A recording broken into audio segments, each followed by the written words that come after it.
Alice Sebold, una famosa escritora conocida por sus obras como Casi la luna, Desde mi cielo y Lucky, siendo este último el que más impactó a sus lectores, porque son memorias de su violación. Las personas se referían a este libro como lo mejor que habían leído en años, la ovacionaban por contar todo lo que había pasado y que aún tenía fuerzas para vivir. Tachaban de asqueroso al agresor y le deseaban de todo, que pasara tanto tiempo como fuera posible encerrado, ya que era un peligro para la sociedad y en especial para las niñas y mujeres de los Estados Unidos. Todo hasta aquí giraba en un entorno tenso, pero favorecedor hacia la escritora. Pero la historia daría un giro de 180 grados que nadie esperaba, ya que de amarla y admirarla, terminaron por aborrecerla, al grado de que la venta de sus libros comenzó a bajar. Y estoy segura que al conocer lo que esta mujer creó alrededor de su historia, te dejará mucho en qué pensar, porque culpó al hombre equivocado. Familia, ¿cómo están? Me da muchísimo gusto tenerlos por acá. Yo soy Laura y antes de comenzar te quiero pedir que si aún no te has suscrito, por favor no dudes en hacerlo y no te olvides de activar la campana de notificaciones para que te enteres en cuanto suba un video nuevo. Y ya sin más que decir, comenzamos. Todo ocurrió cuando ella tenía 18 años. Era 1981. La joven asistía a la Universidad de Syracuse, en el estado de Nueva York, y lo que más amaba era su vida despreocupada. Pero un día del mes de mayo caminaba por un parque exterior de su escuela, y al llegar a un túnel peatonal de un parque público, fue golpeada y abusada sexualmente por un sujeto. Tras el evento tan traumático, Alice denunció el ataque a la policía.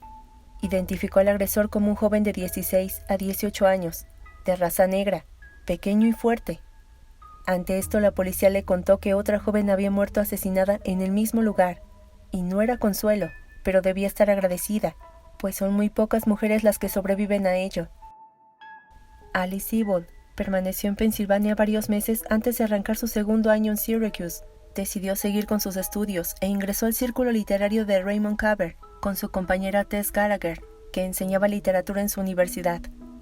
Y esta expresión verbal le permitía dar una salida a su dolor, sin dejar a un lado que le permitía estudiar escritura creativa.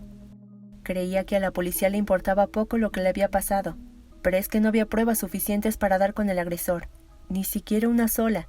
Pero 5 meses después, cuando caminaba por la calle cercana al campus Syracuse, vio a un sujeto que le resultó sospechoso, y al detenerse a mirarlo, su corazón palpitó rápido. Ese hombre era su agresor. Llamó a la policía, que con la descripción del rostro inició una investigación, y al parecer tenían todo lo que necesitaban para inculparlo, por lo que 8 días más tarde, Anthony Broadwater, instalador de teléfonos que había dejado los Marines para ocuparse de su padre enfermo, fue arrestado. Broadwater, de 20 años, negó su culpabilidad. Se le preguntó en dónde estaba la noche de los hechos, pero no pudo justificar. Además, el análisis microscópico de un vello íntimo fue encontrado en el cuerpo de Sebold y supuestamente coincidía con los de Broadwater. El juicio de este hombre estuvo rodeado de contradicciones. Su defensa intentó por todos los medios salvarlo, pues sabían a lo que se enfrentaría, principalmente porque la joven lo reconoció de entre 5 hombres negros con ropa de cárcel. Lloró por algunos segundos, pero dijo firme que el causante era Broadwater. Una vez en el tribunal, y ante la insistencia de su abogada, dijo que en realidad no estaba segura, que había señalado a Broadwater porque la miró fijamente, y que si otra vez los colocaban podría verlos nuevamente, y decir quién de ellos era su verdadero atacante. Pero esto no fue posible. De hecho, cuando testificó no lo identificó en la prueba de reconocimiento. Además, cuando Broadwater rindió su declaración, aseguró que tenía en su cara una cicatriz, y su diente estaba roto, datos que la escritora no había referido en su interrogatorio. Pero esto poco importó, y lo más extraño es que la joven no estuvo en esa audiencia para afirmarlo o rechazarlo, porque ese día se graduaba su hermana, y sus padres no querían que se perdiera la ceremonia. Sin embargo, Alice Sebold, al regresar a la sala de audiencias, en donde por cierto no hubo jurado, dijo que su atacante era Broadwater, nadie más. Una declaración que era esperada por las autoridades, quienes desconocieron las pruebas dudosas y sentenciaron a Anthony Broadwater a la pena máxima. La joven siguió con su vida y se le ofrecían por parte de algunas editoriales que escribiera su autobiografía, pero cuando lo intentaba fracasaba. Declaró tiempo después a Los Angeles Times que se sentía en la obligación de escribir una historia que englobara todos los casos de las víctimas de violación, e inmediatamente destruía la idea de ese personaje individual en la novela. Así que se tomó su tiempo para obtener lo que tanto quería, y con esto llegó Loki, y posterior a él, Desde mi cielo, obras que fueron aclamadas por críticos, lectores e influyentes de la literatura. El libro tuvo un éxito desbordante con más de 1 millón de copias vendidas, lanzando al escritor al estrellato. Loki, del año 1999, le permitió abrirse camino en la escritura creativa. La mujer se hizo millonaria con la historia de un hombre negro que la había agredido sexualmente en su juventud, y su fama la colocaba de entre los mejores escritores del siglo XXI. Y mientras Alice disfrutaba su nueva vida y preparaba su próximo libro, Broadwater, permanecía en prisión por un cargo de violación en primer grado, que aseguraba no había cometido. Y es que en 1990, a Broadwater se le ofreció en varias ocasiones la libertad bajo palabra, solo si se arrepentía, a lo que él se negaba rotundamente porque no quería reconocerse culpable de un delito que decía no había cometido. Tal vez sería un hombre libre, pero para ese entonces las personas ya lo identificaban, y no con buenos ojos, y reintegrarse a la sociedad no sería fácil. Se sometió a polígrafos para demostrar que no mentía, pero no funcionaba. Pero cuando se estrenó Desde mi cielo, una cinta que a pesar de ser cruel en sus imágenes fue bien recibida por la audiencia y por la crítica cinematográfica, la historia de un giro inesperado. Justamente esta tensión hizo que ese año la directora Jane Campion buscara adaptar al cine Loki, y encargó a su colaboradora Lucy Parker toda la documentación. Parker se tomó el tiempo de informarse meticulosamente, pero encontró algo que le pareció dudoso: el encuentro de Siebold con su violador, pocos meses después del ataque, y halló inconsistencias y falta de pruebas en su relato, y cuando se lo hizo saber a Jane Campion, el proyecto colapsó. Luego la directora Karen Moncrief se interesó en él al saber que Jane Campion se había negado a hacerlo sin dar a conocer las razones. Esta vez el proyecto fue financiado por Timothy Muschiante, peculiar personaje que había sido condenado por fraude bancario, y al parecer quería reconciliarse con la sociedad. El productor a su vez contrató al investigador Dale Myers y a su grupo de investigadores para que la historia fuera lo más cercana posible a la realidad. Leyeron detenidamente la novela. Había muchas incongruencias entre el relato de Alice y la transcripción del juicio.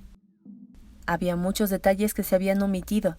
¿Por qué primero había dicho que él era el agresor y después se había retractado, afirmando que no lo podía identificar?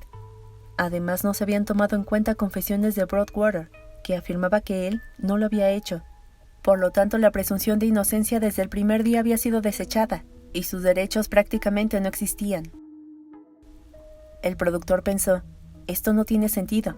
Por lo tanto, se desinteresó en la película que estaría basada en sus memorias, al considerar que no era cierto, y dispuso toda la investigación recabada en los abogados de Broadwater, quienes insistían que su cliente, que tenía 16 años con 7 meses en prisión, no era un agresor sexual, y por lo tanto había sido encerrado injustamente.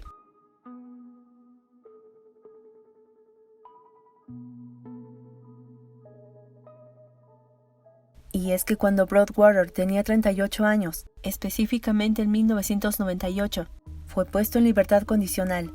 Intentó rehacer su vida con muchas dificultades, pero su presencia era rechazada por todos aquellos que a través de los medios de comunicación, así como por el exitoso libro de Alicia Sebold, lo tachaban de agresor sexual.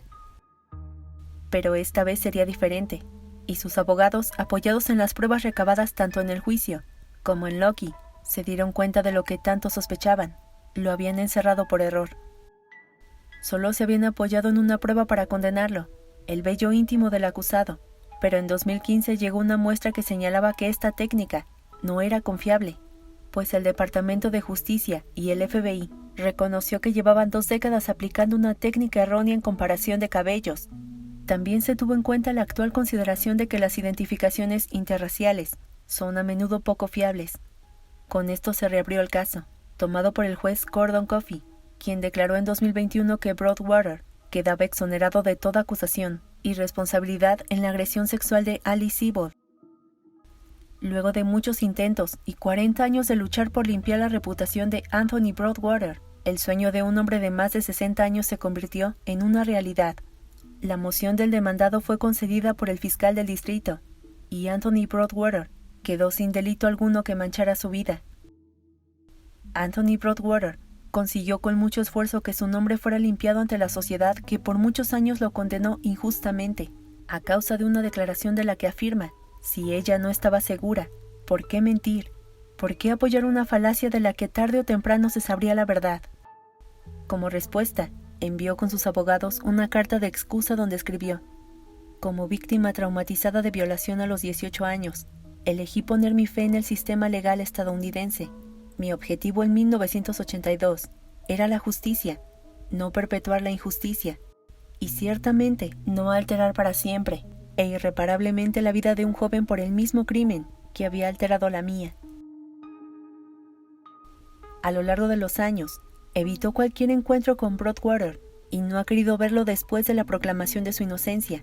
Vive con la culpa de saber que condenaron a un hombre injustamente. Anthony Broadwater demandó al estado de Nueva York por los 16 años con 7 meses que pasó en prisión, y esto lo hizo porque sus abogados insisten que los culpables son quienes la representaron. Ella era joven, inmadura y atemorizada por lo que había vivido, y la llevaron a cometer una injusticia que dejó estragos en Anthony. Finalmente, los representantes legales del falso culpable cerraron en marzo de 2023 un acuerdo de indemnización por valor de $5,5 millones, pero además, la editorial Scribner's dejó de distribuir Logie, y aquellos que se encuentran en venta han sido modificados de Anthony Broadwater bajo el seudónimo de Gregory Madison.